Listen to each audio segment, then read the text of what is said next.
In the Mount Vernon Nazarene University's Food for the Hungry Committee several years ago, we began to ask the question, how can we move from trying to fill up 3 or 4 trucks full of food with telling the story of hunger, particularly in Knox County.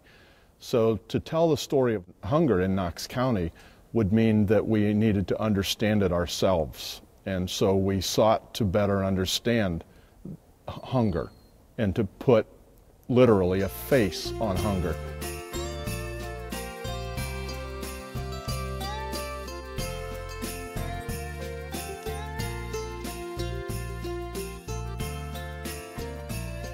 These past several years, this campus has responded in an incredible way.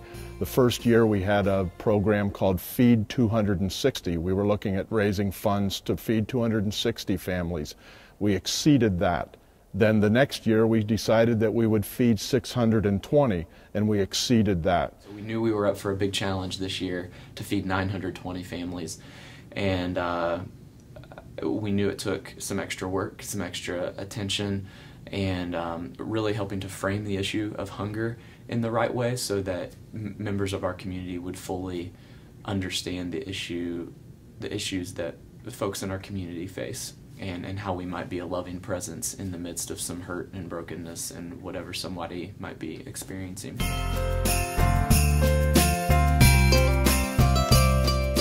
When I first saw the silhouettes, kind of like didn't know what they were, thought there was like a shadow or someone in the dark. Kind of freaked me out at first. I think what they were ways to create questions. What are they? And then to be able to say, this is what they are.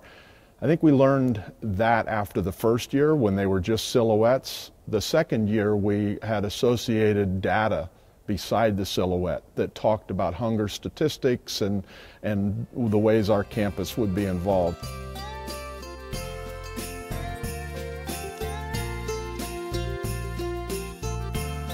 As a number of students have expressed that, they were scared walking at night down the sidewalk because they didn't expect to see something and they thought it was an actual person. They were put out by our facilities crew in an evening, and they attached them to the poles in the ground and put them along prominent walkways.